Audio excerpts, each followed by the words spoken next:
Rav Gidal Yo, Zichron Livrach. We hope that in the merit of our Talmud Torah, the Sham will have an Aliyah in the family in Nechama. Thank you for the sponsorship, Shkoyach.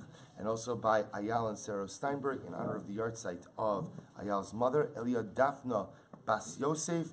We hope that in the merit of our Talmud Torah, her Neshama will have an Aliyah and the family in Nechama. So let's begin. We are picking up. Actually, the Memra de Kanyalahu, which is 2, 4, 6, 7 lines up from the bottom. So remember again, we were introduced to the really interesting case yesterday about the Yoledas. This week's parasha, woman gives birth and she has to bring 2 karbanos. She has to bring an olah and she has to bring a chatos. An olah and a chatos. So what happens? So the Gemara says that, let's say again she offered up her chatos and then she died. So her children go ahead and bring the olah. If, however, again, the reverse, if she offered up the olah and never brought the chatas and then died, so her children do not bring the chatas. So that distinction we understand, because halacha lemaisa in chatas lachar misa. You can't bring a chatas after the death of the owner.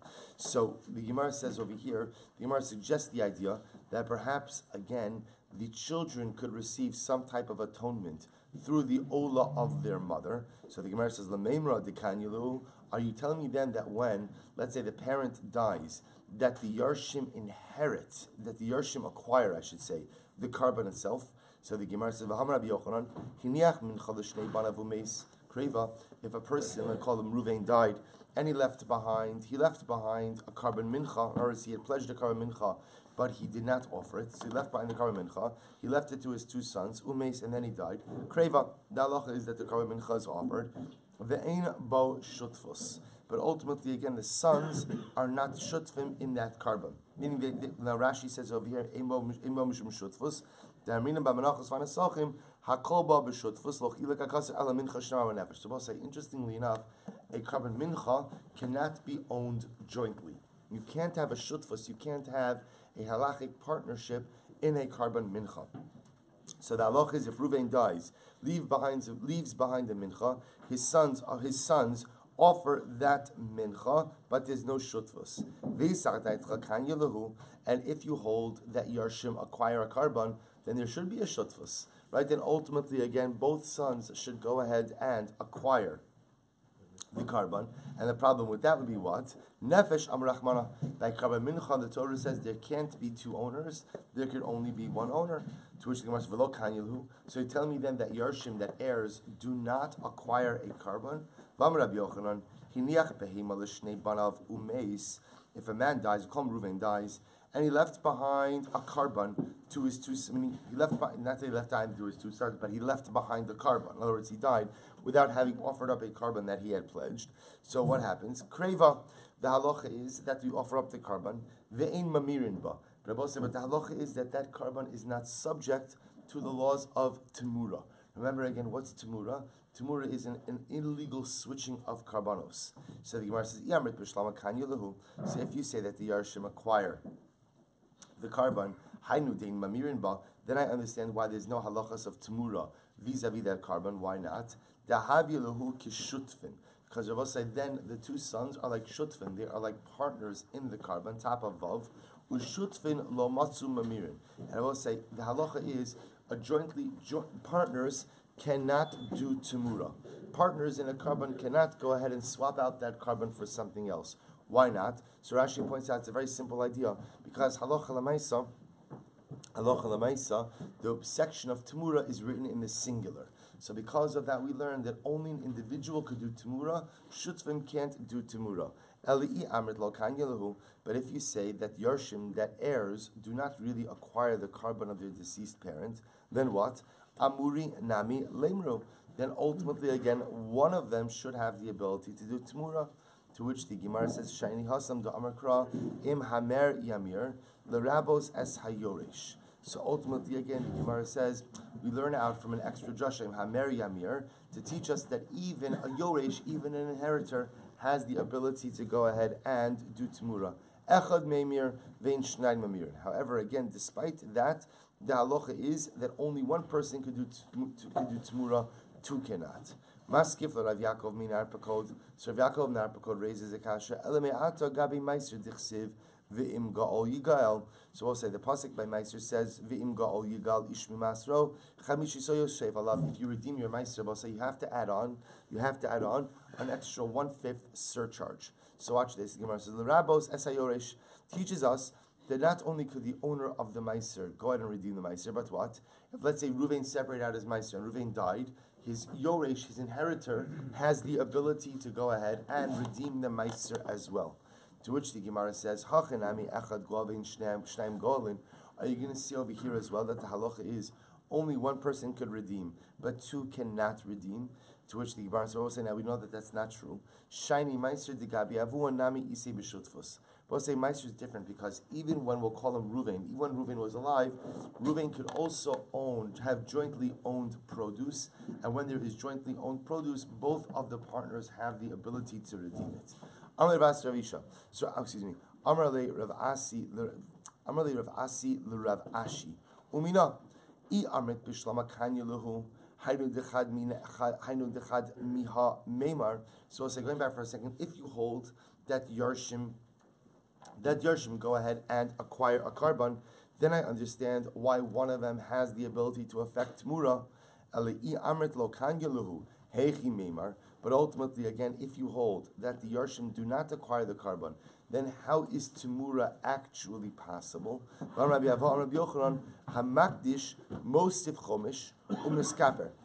also listen to this. The Makdish, the person who consecrates the animal, he is the one who has the ability, he is the one who has the obligation to go ahead and add on the 5th if he redeems it. Umiskaper oset Tmura. And the one who achieves kapara through the carbon is the one ultimately, again, who is able to affect Tmura. Vahatorem mishalo al shel chavero. And if someone will say goes ahead and separates out, he's separating truma for his friend, but he's separating it from his own produce, tovas hana'ah shelo. Ultimately, again, he has the right to decide which coin ultimately to give the truma to. So we'll say this is actually a very interesting halacha. Just as a total side, the Gemara discusses over here who has different rights in certain consecrated items. So first of all, the Gemara says the one who consecrates the item is the one who has to add on the additional 5th should it be redeemed. The one who achieves kapara through the item is the one who has the power of Temura. And the last key is also quite interesting. Let's say again, my friend Reuven asks me to separate out Trumas and Maisrus. Truma, let's call it, from his produce. He's not home. He's away. He asked me, you've got to separate Truma before I left. Can you separate Truma on my behalf? I say no problem, but look, I don't want to go over to you. I don't want to go over to your house. So what do? He tells I go ahead and I separate out truma from his crop from my produce. Now you can do that, even though me'ikar adin it's ideally preferable to separate out truma, what we call mina mukaf. Mina mukaf means from the proximity. So the idea is that when separating out truma, you should separate out truma from the same pile of produce that's untithed produce. But b'diavad, if I go ahead and the produce is in location A, and I have different produce in location B, I could separate out produce from location B to be truma for location A. So Reuven asked me to separate out truma on his behalf. I separate out, but I separate it from my produce, and ultimately, again, it should count as truma for his produce. He'll pay me back afterwards. Let's say I, the person who separated out the truma, I have the right to go ahead and choose which Kohen gets it, even though again it's not really my truma. Even though I'm doing this for Reuven, the right, what we call the tovas hana, the right to choose the kohanic recipient, ultimately again goes to the one who does the actual act of separation. To which the Gemara says, so what we see over here is that it's only the one ultimately again who gets the kapara, who has the ability to do the tmura. To which the Gemara answers, mikviya lo mechapra, mikufya mechapra. Look at Rashi for just a moment. Umeshani, mikviya lo mechapra, mikufya mechapra. Kapara kavua, sheheyoresh bailav mamish ein lahan. Hilchach kabimincha ksher likarev, dilo shutfinhu. Aval kapara kufya, v'tsafa mamela yesh lo bahan, v'hilchach meimer. So this is actually quite interesting. The Gemara says, they kind of get what we'll call indirect kapara. That do Yarshim ultimately go ahead and inherit the carbon of their parent? And the answer is no. The answer is no. Both say. Now remember, what's the litmus test for that? The litmus test for that is if Reuven dies and leaves behind a carbon mincha. So what's the halacha? The children could offer it up. Let's say Reuven dies, keep it easy. Yaakov dies, he leaves behind two sons, Reuven and Shimon. Then what occurs? Reuven and Shimon are permitted to go ahead and offer up the carbon. We'll say, what does that tell you? What does that tell you? That Shutfin do not acquire a carbon. Why? Because if Shutfin acquired a carbon, then what? Then they couldn't offer up the mincha. Why couldn't they offer up a mincha? We'll say technicality. Carbon mincha cannot be offered up as shutfus. There could only be one singular owner for a carbon mincha. The fact that the Yarshim have the ability to offer up the carbon mincha tells me that what? Yarshim have the right to offer up, and maybe even the obligation to offer up their deceased father's carbon, but they do not acquire that carbon. We'll say this is an incredibly important point. They are not yoresh the carbon. They are yoresh the ability to offer up the carbon, but are not yoresh the actual ownership over the carbon. But we'll say, but that being said, they still have the ability to affect Tamura. Why do they have the ability to affect Tamura? Because who has the ability to affect Tamura? He who achieves atonement through the offering has the ability to go ahead and affect Tamura. So we'll say, the Gemara suggests that the Yarshim have what we call indirect kapara through the carbon of their father. What does that mean? Does it actively atone? Does it actively atone for specific sins they may have committed? So the answer is no, but they have a general kapara, a general sense of a general atonement from general misdeeds through the offering of this carbon. So because they have even just this general atonement, therefore what? Therefore halacha l'maisa, they have the ability to affect Tamura. Incredible. Ibaylu, Kipro amashabo, olo Kipru, both another fascinating shaila. So here's what we know. In general, right, going back to the topic of offering up karbanos shelo lishman. Right, so here again, we have someone who is supposed to be offering up an ola. Instead, he offered up a shlamim. Let's say he was bringing this carbon for a particular chait. So here's what we know. Let's say if you were supposed to offer it up as an ola, but you offered it up as a shlamim, what's the halacha? What's the status of the carbon? Is it kosher? Yes, right? It is kosher, right? Ultimately, the carbon is still kosher, even if you offer it up for the first Mishnah, even if you offer it up for the wrong reasons. But what's the caveat? Good. It doesn't count towards your obligation. So ultimately, again, you still have to bring another carbon to satisfy your obligation. So we'll say now the Gemara asks another interesting question: does it affect kapara on behalf of the owner or not? In other words, let's say the owner was bringing it for a particular chait. So ultimately, again, is the carbon mechaper for the owner? Now, you say to yourself, well, that sounds like a very open and shut question. The Mishnah says that if I bring it and I offer it up for the wrong intention, it doesn't count towards my obligation. If it doesn't count towards my obligation, it sounds like what? It's not mechaper. So the Gemara entertains the possibility here that that's not necessarily true. That you could have a situation where, halachically or legally, I am still obligated to bring another carbon, but the carbon does affect some level of atonement on my behalf. Take a look at Rashi. Kipro amashabo, kachim shenizbechu shelo lishman, yikravu, utira lo al l'shem chova. So remember, the Mishnah told me that if I offered it up for the wrong reason, it doesn't count towards my obligation. V'tzarch lahavi acher, and I have to bring another carbon. Miu mibayle, im kipru alachet, shehofer shu'alav, v'nafkamina shelo yidag min hayisurim beintayim. We'll say, interesting, what's the nafkamina? The nafkamina is, can I feel secure in the fact that I have divine protection?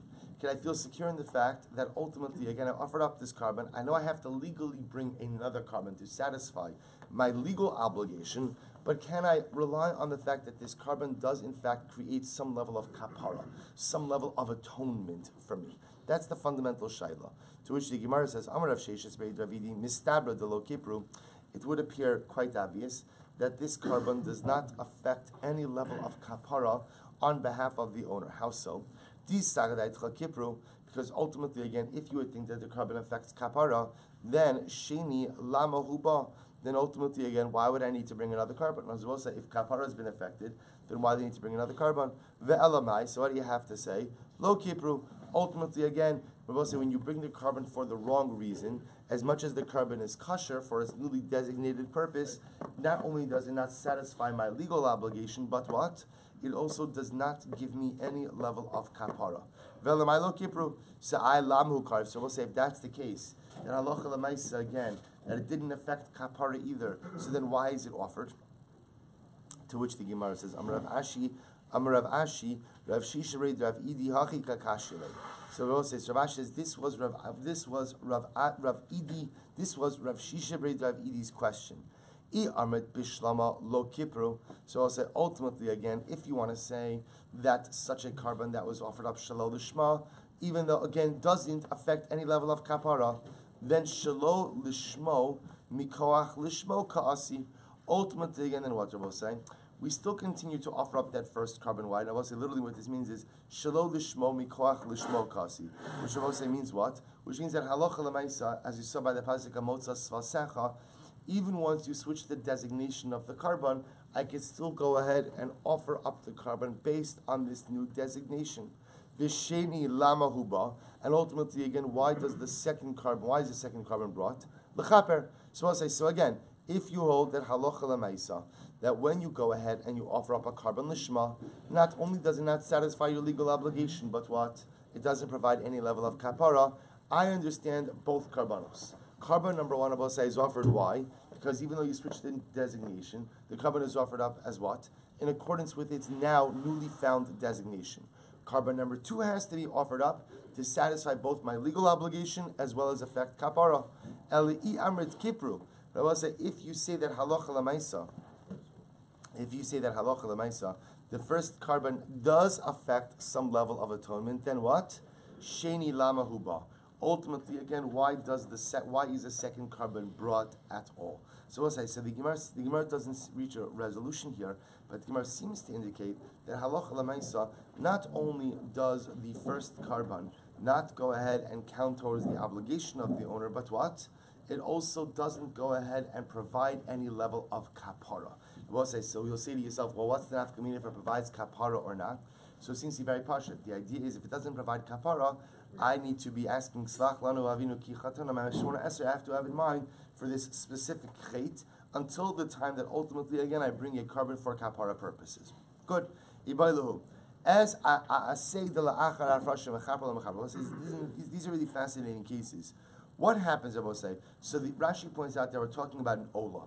Now remember again, a carbon ola has the ability to atone for a variety of things, among them the violation of an aseh, violation of a positive commandment. We'll say, what's a simple example of a violation of a positive commandment? A person doesn't put on tefillin. Well, Shabbos could be lo saseh, Shabbos could be yisrim as well. A person doesn't put on tefillin, right? A person doesn't put on tefillin. So we'll say, if a person doesn't put on tefillin, I'm not over an aveira, right? Although the Gemara has some pretty serious words for someone who doesn't put on tefillin. But leaving that aside, right, I haven't violated an aveira, but rather, again, I am not fulfilling an aseh, not fulfilling a positive commandment. How do I atone for that, I will say? Ultimately, again, atonement for that is reached through the ola. Now, the Gemara has a very interesting question. What happens? So obviously, let's keep it easy. I violated 5 asehs, I go ahead and I separate out my ola, offer up the ola, I have atonement. What happens if I went ahead and I separated out my ola, and I violated or I failed to perform an aseh, a positive commandment, after the ola has already been separated, after it's been designated? Can the ola be mechaper? Can the ola atone for violation of asehs after the ola's already been designated? Or do we say no? An ola is only mechaper on anything that I've done up until the point of, bless you, of designation and separation. But once it's designated and separated, kind of we're in lockdown. And if you violate anything else, you're going to have to bring another ola for that. So the Gemara says, does the ola have the ability to be mechaper for the non-performance of an aseh after the ola's already been separated or not? So do we say that ultimately again the ola should be like the chatos? Machatos the kodim hafrasha in the la'achar hafrasha lo. So say by chatos, we know the halacha is that a chatos, it only atones for averis committed before the act of separation and designation. But after the act of separation and designation, what the chatos is mechaper for is locked in. So if I do anything else after separation and designation, even before what? Even before slaughter, I require another chatos. So as I could say that again, remember we already saw the pasuk that kind of links all of the karbanos together. So maybe an ola, just like a chatas only could atone for those things which were performed prior to its separation and designation. So to again, ola could only atone for those things that were done before separation designation, to which more Odilma, Lo Dami Lachatas, or maybe an Ola is not like a Chatas. Why not? Techatas Akol Chet V'Chet Boila Suye Chad Chatas. So what the way it works for a Chet is, for a Chatas is you can't bundle. You can't bundle. In other words, what do I mean by that? So let's say a person says, you know what, I committed this Aveira. You know what? Like, I learned Gana Hamuna, and I learned that principle number 2 is I'm going to sin. So, you know what, let me engage in some, cost-effective measures over here. Let's sin a couple of more times. Not intentionally, but unintentionally, of course. And I'll bring one chatas for a whole bunch of stuff. Doesn't work that way, I will say. Each individual transgression generates its own chatas liability. I will say, one of the most amazing things that we know is that when Mashiach comes, so we'll say, we're chayiv for back karbanos. Assuming there's karbanos in the Bayis Shlishi, we're chayiv for back karbanos. So mamish, can you just imagine what that is going to look like? I mean, it's going to be beautiful. But that line is going to be cued to Netanya or somewhere mamish. It's just an amazing thing. But specifically with chatas and the cost, right? Specifically with chatas. Ultimately, again, it's one chatas per customer. One chatas per sin, I should say. To which the Gemara says, so maybe Ola is not like chatas. On the flip side, when it comes to Ola, one Ola could atone for many violations of a different assays. To which the Gemara says, the chatas are chatas v'hacha kevan dika kama asay gabe mechapra asay. Therefore, maybe asay de la'achar rashnai mechapra. So we'll say maybe we can say just like an Ola has the ability to atone for various transgressions or various violations of assays, so too it has the ability to atone for something even committed after the separation and designation of the carbon. Good morning, Mr. Schoenfeld. Tashma. So the Gemara says as follows: V'samach v'nirtza.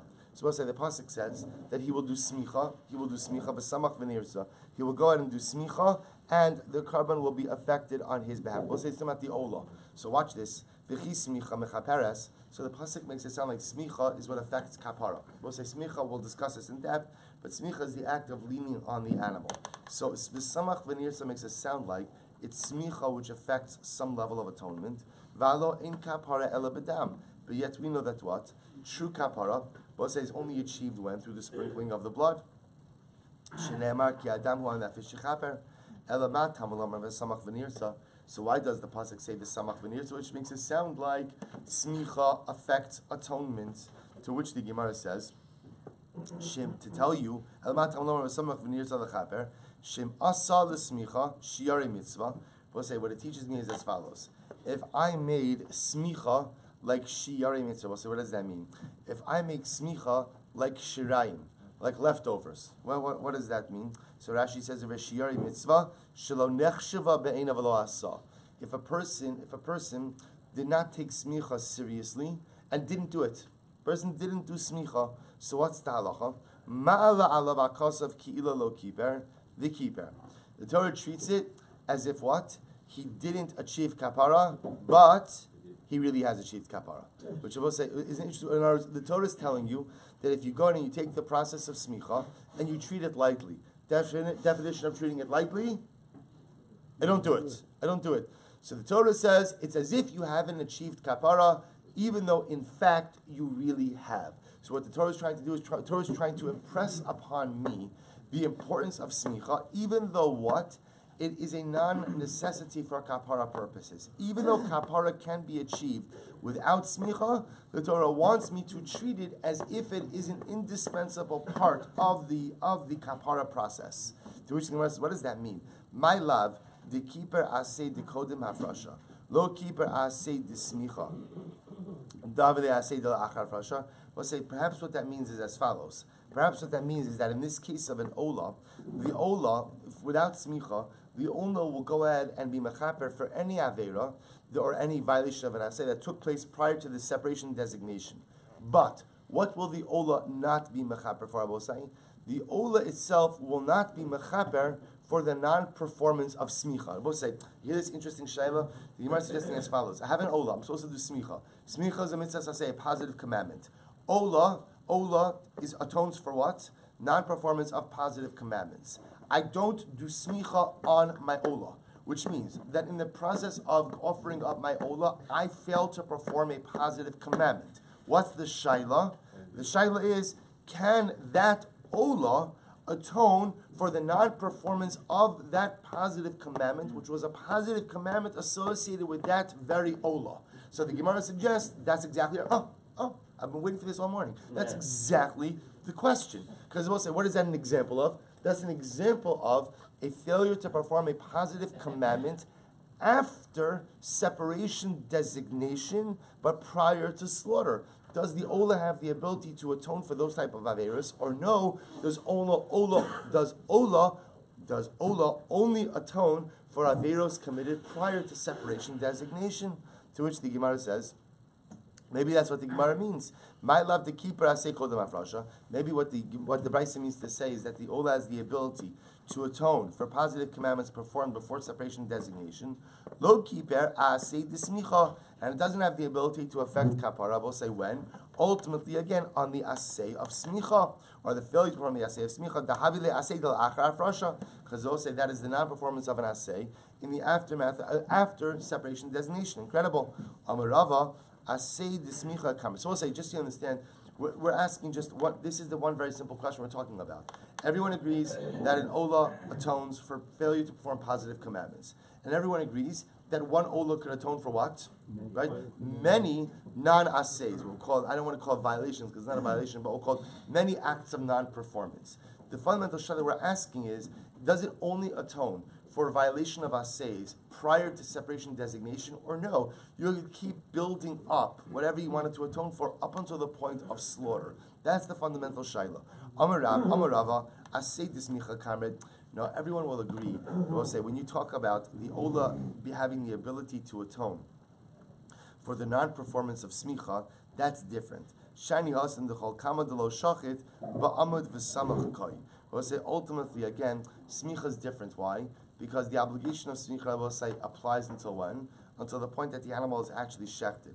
Emas kahavi asay, right? When ultimately again, when emas havi asay, we'll say at what point in time is it considered as if I have violated the asay of shchita? It's when I will say it is la'achar shchita. The only time I violate the asay of not performing smicha bosai is when? After the ola is slaughtered. And everyone agrees, la'achar shchita lo kaim badan. I will say everyone agrees that what? That the cutoff, the latest possible cutoff for the atonement ability, or we'll call it atonement load of a particular carbon is when? Is shchita. Everyone agrees that the carbon can't atone for anything that occurs after the shchita. That makes sense. So we'll say, what the Gemara answers over here is, everyone will agree that an ola, the ola, cannot atone for its own non-performance of smicha, right, on that carbon. Why? Because when do you violate the essay of not having done smicha? Only after shchita. Because again, you could do smicha anytime until shchita. After shchita, everyone agrees that the carbon can no longer atone for anything that was not already included in its previous load. To which the Gemara says, Emas kahavias. I'm sorry, just lost. Amarava asid smicha kamer shani haisam to kamad lo shachet ba'amud v'samoch koi. Emas kahavias la achar shchita lo kami bailan. Amar li Rafuna bar Yehuda Rava. I'll say last line. Ema kiper gavra. So we'll say maybe when the Brisa says before kiper v'lo kiper, what it means is as follows: kiper gavra. That ultimately again, when an individual goes ahead and brings this ola, but he didn't do smicha, so Rashi points out he achieves kapara that nitzal min hayisurim. This kapara will be enough to afford him divine protection. However, Amud Beis, lo kiper kamishmaya. Rabbi say ultimately again, Rashi says over here, lo kapi kamishmaya lenachas ruach lekono de lo ovid mitzvah min hamuvchar. Rabbi say maybe at the end of the day he has not fulfilled his obligation vis-a-vis HaKadosh Baruch Hu. That in the eyes of HaKadosh Baruch Hu, he has not performed the mitzvah min hamuvchar, and therefore has to go ahead, and therefore, has to perform the mitzvah min hamuvchar. So we'll say, remember again, what we were talking about, so the Brisa said that if halacha l'maisa, a person brings a carbon and doesn't perform smicha, so we said, what's the status? Keeper velo keeper. So approach number one doesn't mean he's atonement, has atonement, but not atonement. So possibility number one is that ultimately, again, he has atonement, but we're not happy with him. We're not happy with him. Meaning, at the end of the day, even though, again, the carbon is kosher without smicha, it's as if you didn't achieve kapara, even though what? You did achieve kapara. Okay, meaning we're unhappy with you.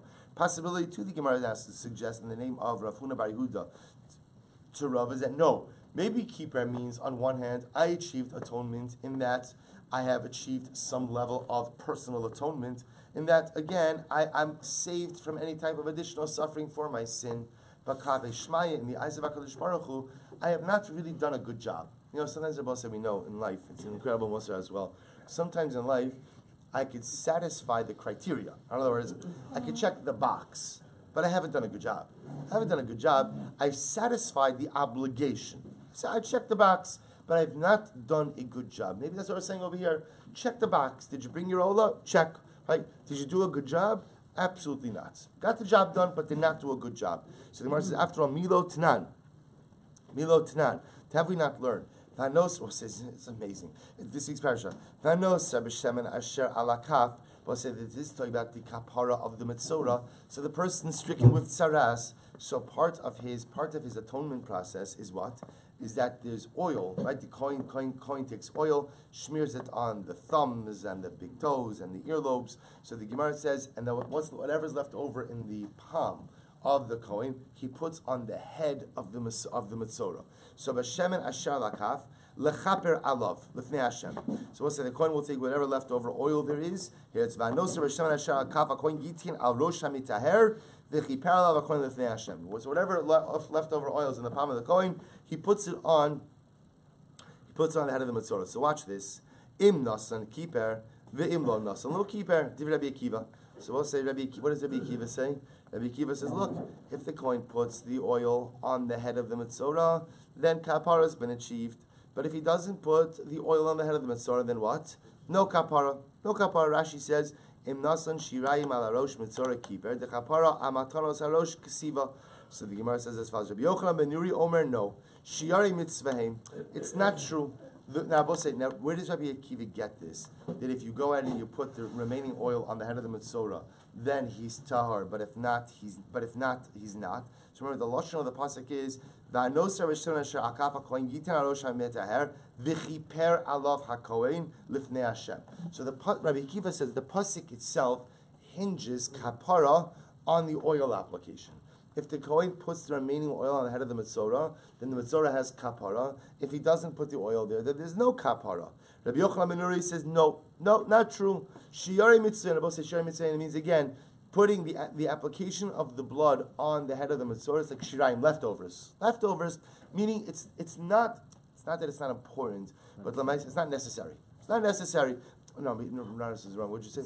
Essential. It's not essential. Right? Of course, it is necessary. It is important. It's just not essential. So the Gemara says, "Bein nitan, bein shalom nitan, kiper."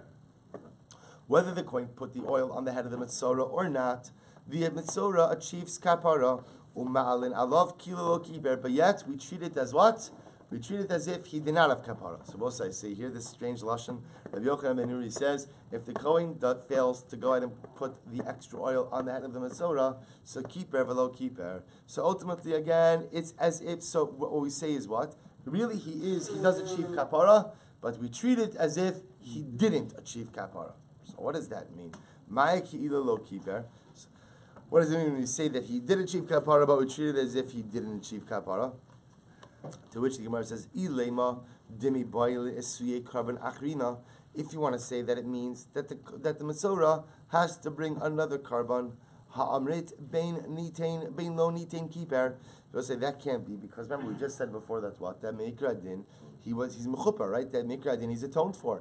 If meikra din ultimately kapara has been achieved, you can't require him to go ahead and bring another carbon. Ella kiper gavra lo kiper kamishmaya. Rather, what you have to say about say is that what happened by the metzora is the metzora has affected his personal level of atonement, but God is not happy with this. In other words, you fulfilled your obligation, but you didn't do a good job. So in the eyes of HaKadosh Baruch Hu, the act is deficient, but l'maisa again, the act is still legally sound. So you could have an act which is legally effective, but spiritually empty.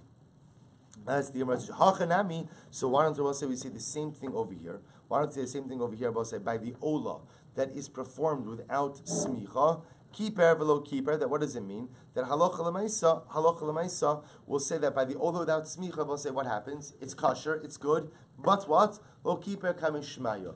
Ultimately, again, such a carbon does not give nachas ruach to the Ribbonu Shel Olam. To which the Gemara says, Hasan nami kiper matan bahonos.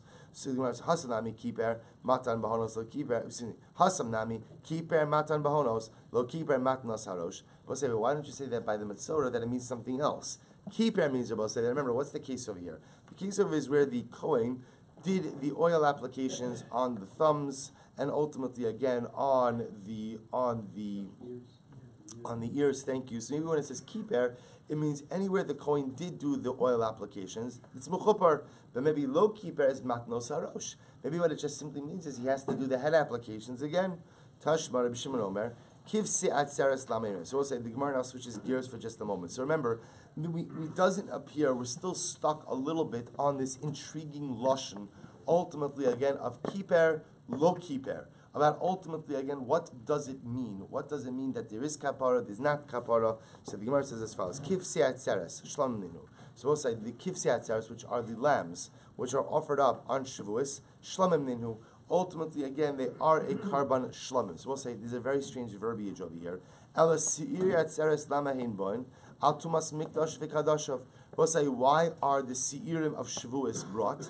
We'll say, so what they atone for is Tumas Mikdash V'Kadash. We'll say, remember again, we saw this in our Shavuos days, right? That ultimately what? That if you go ahead, the Seirim of Shavuos have, it's not just Shavuos by the way, it's the Seirim of every Yom Tiv, have the ability to affect atonement if somebody inadvertently went ahead and either entered into the Beis HaMikdash in a state of Tumah or offered up Karbanos in a state of Tumah. Nizrak Damo Sharishon, Sheni Lama Karav. Ultimately, again, but once the first kavet, once the first lamb is offered, why do I need the second one? To which the Gemara says, Sheni lamakarav al tuma she'ora bein zeh lozeh. It must be for what I was saying. It must be for an act of tumah that occurred between offering number 1 and offering number 2. Take a look at Rashi for just a moment. Sheni lamakarav v'alo rishon kippur tuma shofar. We'll say, see, Gemara has an interesting question. If you're telling me that the kivsi atzeres, the lambs offered up on Shavuos, have the ability to atone for tumas mikdash v'kadashav, inadvertent entry into the Beis HaMikdash in a state of tumah, or inadvertent offering of karbanos in a state of tumah, so we'll say, what are only 2? Or why can't one lamb atone for that? What does the second one come for? So the Gemara suggests it must be that lamb number 2 comes to atone for any acts of tumas mikdash v'kadashav that may have occurred when? Between 1 and 2. Look at Rashi. Bein zeh lozeh, kasaka daitcha bein hakravaso shalzeh lakravaso shalzeh. To which the Gemara says, Amar me'ata, ruin ha'yisrael lahakriv karbanos b'chol eis u'b'chol shah. So let's say in reality, really we should be offering up karbanos all the time for the possibility of tumas mikdash v'kadashav. Ella shechisei chakasav. But the Rebbe Shalom has Rachmanas on our wallets, and therefore again does not require us to constantly offer up karbanos on behalf of Tumas Mikdash v'Kadashav. So we'll say, so Mahal da'aseh de la'achar afrasha v'chavachapra. Now we'll say, now again, now you see over here that what's happening? We're assuming now that we're going ahead and we're separating out these kavasim, these kivsi atzeres, these lambs. We're offering up 1, then offering up 2. Why am I offering up 2? In the event that any act of Tumas Mikdash v'Kadashav occurred in between 1 and 2. So the Gemara says, but 1 second. That doesn't make, not that it doesn't make sense, but what does that show me? But let's say, now we're assuming right now that 1 and 2 were separated at the same exact time. So we'll say, so now what's the halacha? We're telling me now that if something happened between 1 and 2, then what? 2 has the ability to be mechaper for that. Now we'll say, what does that show you? That's after 2 has already been separated. What do you see from here? That a carbon has the ability to effect atonement on behalf of something even after the carbon has been separated. To which the Gemara says, well, if the carbonos were separated at the same time, then I would agree with you. This would be a proof that a carbon has the ability to be mechaper for something even after it's been separated and designated. But we'll say, what's the case over here? We'll say the case by the kivsi atzeres is in fact they are not separated at the same time. We'll say rather what? They are separated ultimately again, one after the other. So the Gemara says, to which the Gemara says, V'leiku v'lei malekra, t'chiksiva b'ze'achar ze'ksiva. So the Gemara says, but I don't understand. If that's the case, then ultimately again, why don't you say Why don't you say v'leiku v'leimu leikra dechiksiva b'zach zaksiva? So you're going to tell me then that that's the pasuk he's talking about? They will say b'pashtos that's not the pasuk. B'pashtos when you speak about kifsei atzeres, they will say when are they separated? The pashtos is they're separated at the same time. You now want to set this up as a case of where you separate out one, and then sometime later on separate out two.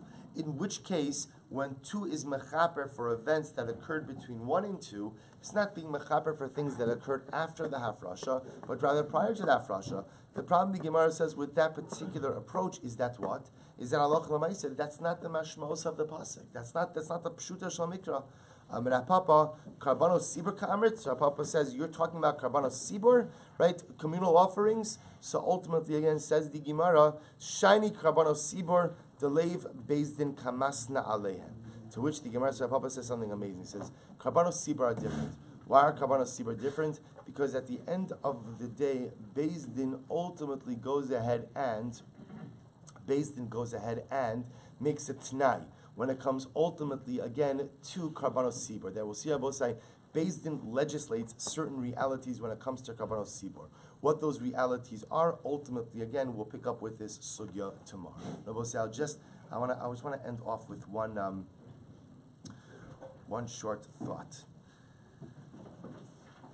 I say today is Yom Ha'atzmaut.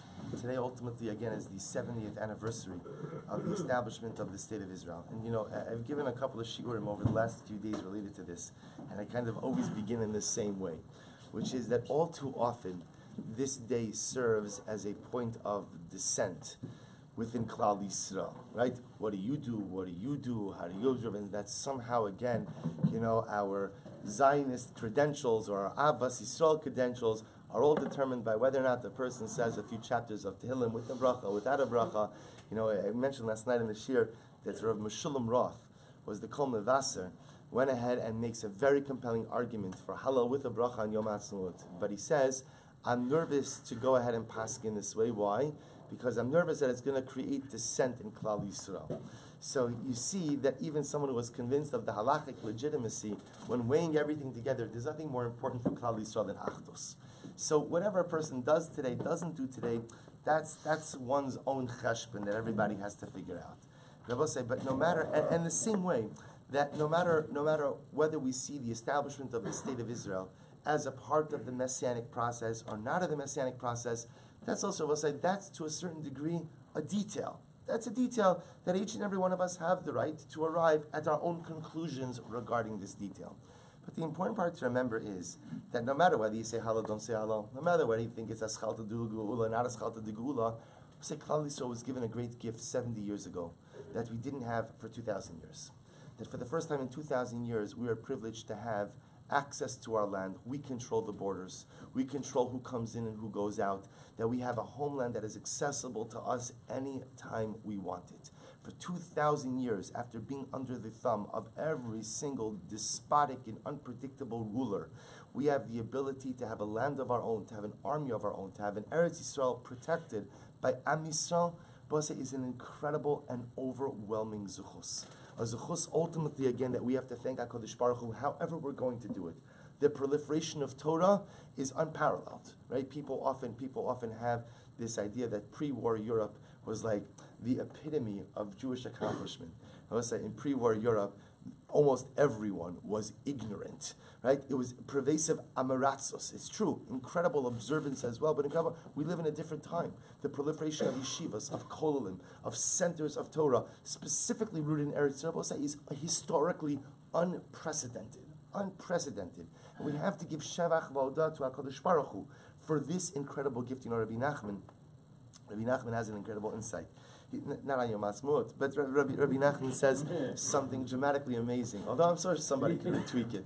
He says, when the Meraglim came back from delivering their disastrous report about Eretz Yisrael, so they say, we can't go into the land because it's an Eretz Ocheles Yoshvahi. It's a land which consumes its inhabitants. Rabbi Nachman says, they were absolutely right. Eretz Yisrael is an Eretz Ocheles Yoshva. When you step into that land, it envelops you. When you step into that land, it overtakes you. You see, You could be in any other land in the world, and it's very nice and very beautiful. There are so many beautiful places that Hakadosh Baruch Hu created in this world, and it's incredible and it's overwhelming. But, and beautiful, magnificent, it doesn't penetrate and permeate your soul. You can go and you can come, and there'll be wonderful memories and maybe even wonderful attachments, but it doesn't permeate your soul. There's only one land on the face of this earth which permeates your soul. There's only one land which eats you up and totally consumes you, and that's Eretz Yisrael. Rabbi Nachman says the Meraglim were spot on. It is an Eretz Ocheles Yoshveha. It is a land that consumes you on the inside and on the outside. And I will say that's the great gift that HaKadosh Baruch Hu gave us 70 years ago. Even if you hold that it's Aschalta de Gula, the founding of the state is the beginning of redemption, one thing is clear, which is what? It's certainly not the be-all, end-all of redemption. There's more redemption that still has to come. There's Mashiach, there's a Beis HaMikdash, there's Kibbutz Galus, there's so many things. But it's incredible to think that we celebrate today that 70 years ago, another dramatic step forward occurred. And it behooves each of us to thank HaKadosh Baruch Hu for this great gift. It behooves each of us to figure out how do we strengthen our connection to Eretz Yisrael, because it's so important. Even if we don't have imminent plans to live there, and even if we don't go necessarily, regularly, person always has to strengthen their ties to Eretz Yisrael. However you do that, whether a person supports causes in Eretz Yisrael, whether a person has kavana during the Mishaberach for the soldiers of the IDF, whether a person in Shemona Esrei when he says V'Yushalayim Ircha Barachamim Tashuv V'Sechazena Einena B'Shuv Chalitzion Barachamim, when a person has Yibon Shalom, thank you for the gift of Eretz Yisrael, and I hope that some way, somehow I have the schus to get there soon. However we do it, we have to strengthen our bonds, we have to strengthen our ties, we have to strengthen our chibas ha'aretz, our love for Eretz Yisrael, and in that sechus of celebrating the historical miracle, of appreciating the great gift that HaKadosh Baruch Hu has mamish given to us, delivered to our doorstep, with incredible mesiras nefesh. We should be Zevachim Eretz Hashem to see, not just the Aschalta de Gula, we should be Zevachim Eretz Hashem to see the Shleimus HaGeula, the Sof HaGeula. It's enough of being in Aschalta. It's enough of being in the beginning. It's enough of being in the beginning stages. We need to get to the end. We need to cross the finish line. And we should be Zochem Eretz Hashem to celebrate the true Gula, the Gula of Mashiach, the Gula of the Beis HaMikdash, the Gula of a rebuilt Eretz Yisrael with all of Am Yisrael inside of it. And here Rabbi Ameinu. Amen.